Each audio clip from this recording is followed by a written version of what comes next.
Beternak ayam bangkok itu menguntungkan atau merugikan?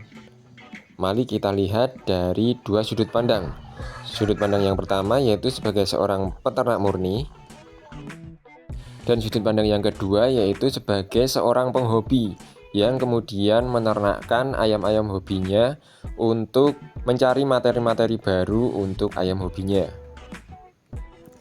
Nah, dalam kesempatan kali ini kita akan membahas sudut pandang yang pertama terlebih dahulu, yaitu sebagai seorang peternak murni. Bagaimana caranya sebagai seorang peternak murni kita bisa mendapatkan hasil dari ternakan kita yang menguntungkan tentunya.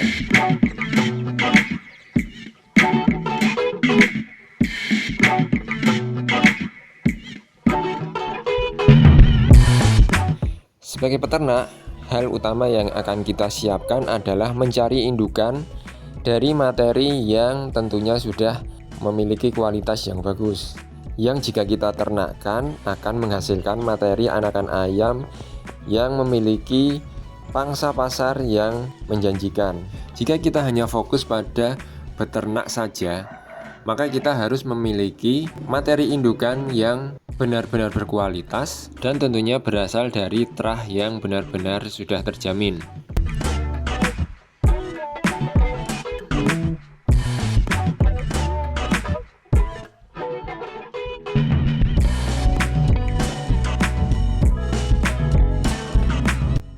Mari kita melakukan hitung-hitungan jika kita memiliki sepasang indukan yang sudah siap berproduksi tentunya, dengan harga si pejantannya Rp1.000.000 dan si betinanya Rp500.000. Jadi untuk modal indukan sendiri kita mengeluarkan biaya sebesar Rp1.500.000. Kemudian kita lakukan breeding dan si indukan kita asumsikan akan mulai berproduksi di hari ke-15, dan biasanya indukan akan melakukan reproduksi selama kurang lebih 10-15 hari. Jadi kita hitung saja selama 1 bulan kita merawat indukan si pejantan dan si betina. Kemudian di hari ke-30 betina sudah mulai mengerami telurnya. Nah, selama 1 bulan perawatan indukan ini kita mengeluarkan biaya pakan dan obat-obatan sebesar Rp75.000, yaitu untuk pakannya berupa jagung dan juga gabah beras putih. Nah, biaya pakan ini akan kita hitung sama dalam perawatan 1 bulan ke depan ketika si indukan mengerami telurnya dan juga untuk merawat si pejantannya. Jadi selama 21 hari indukan akan mengerami telurnya hingga telur itu menetas. Nah, jadi kita asumsikan untuk 2 bulan pertama kita mengeluarkan biaya pakan sebesar Rp150.000.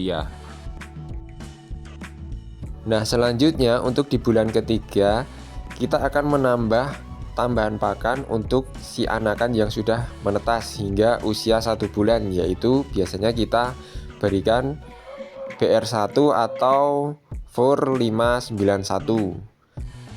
Untuk jumlah anakan sendiri setiap kali tetasan kita rata-ratakan saja di angka 10 ekor, karena biasanya bisa kurang atau lebih.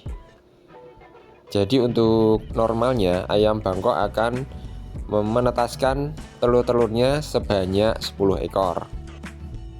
Jika kita asumsikan untuk merawat anakan ayam hingga usia 1 bulan kita menghabiskan 2 kg FUR.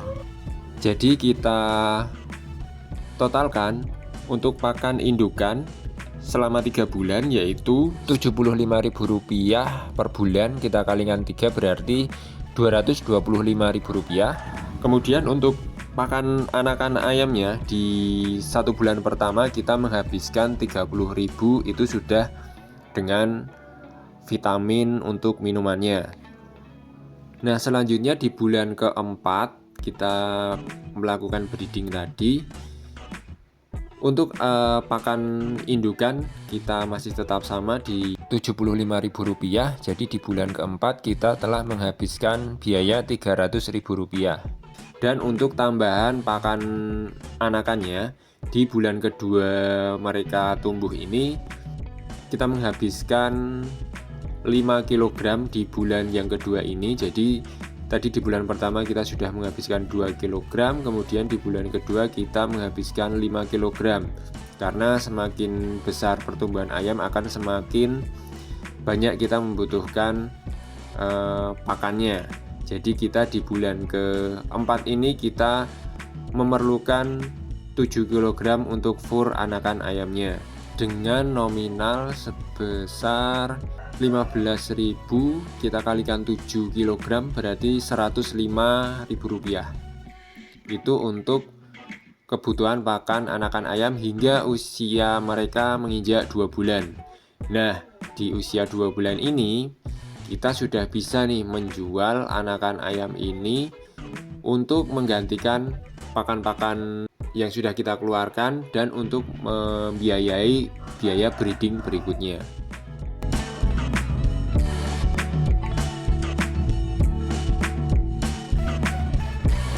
Nah, untuk harga anakan ayam sendiri di usia 2 bulan ini kita biasanya menjual dengan harga sesuai dengan kualitas indukannya. Di usia 2 bulan ini biasanya kita jual dengan harga Rp150.000 per pasang. Jadi seandainya dari 10 ekor ini kita memiliki 5 ekor jantan dan 5 ekor betina, kita sudah memiliki 5 pasang anakan ayam yang kita jual per pasangnya Rp150.000. Seandainya kita kalikan 5 pasang berarti kita memiliki tambahan modal dari penjualan ayam ini sebesar Rp150.000 kalikan 5 pasang, yaitu Rp750.000.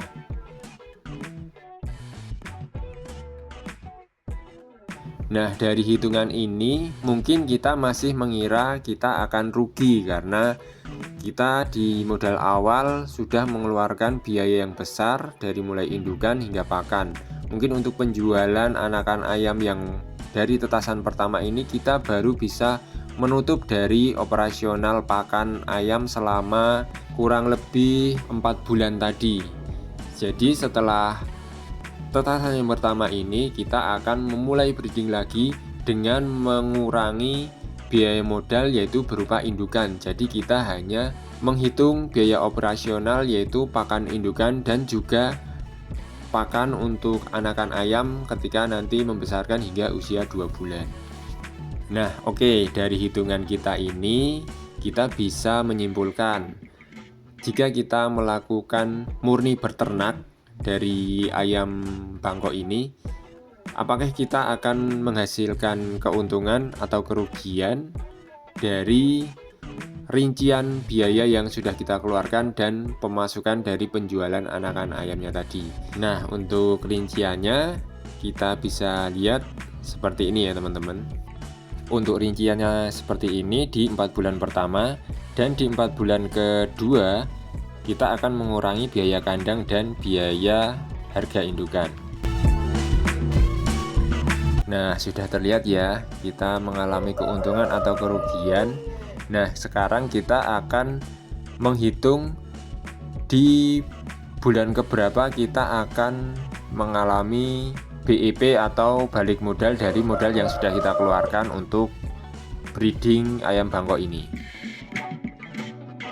Di 4 bulan pertama tadi kita mengalami minus Rp1.255.000, sementara di 4 bulan kedua kita mengalami profit sebesar Rp345.000.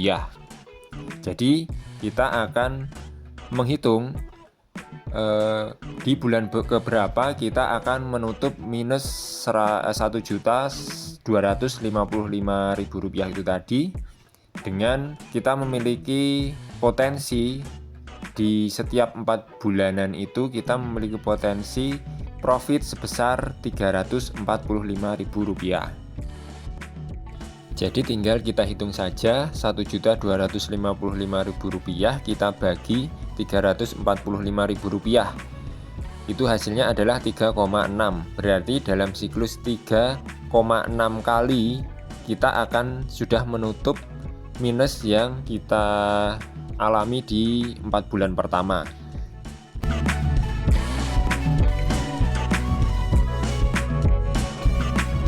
Nah, jelas belum nih teman-teman semua? Berarti kita akan mengalami balik modal itu di bulan ke-16 dari awal pertama kita memulai breeding ini. Jadi untuk 2 indukan ayam Bangkok kita baru bisa balik modal itu di bulan ke-16, dan setelahnya itu kita baru bisa menerima profit bersih dari hasil kita beternak materi ayam Bangkok ini.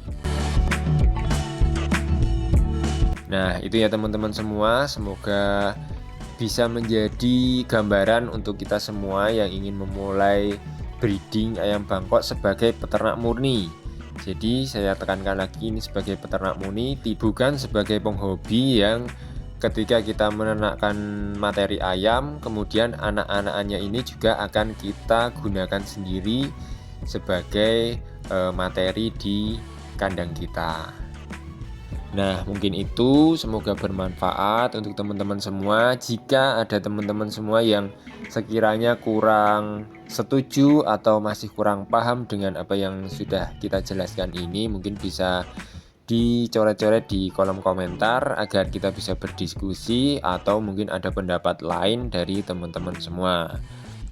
Nah, mungkin itu dulu bahasan kita terkait peternak ayam Bangkok dengan sudut pandang sebagai peternak murni, dan nanti kita akan lanjutkan bagaimana sih kalau kita melakukan beternak tapi sebagai seorang penghobi. Nah, kita lanjutkan di video berikutnya. Semoga video ini bermanfaat. Sampai jumpa di video berikutnya. Terima kasih, salam satu hobi. Semoga sukses selalu untuk seluruh peternak ayam di Indonesia.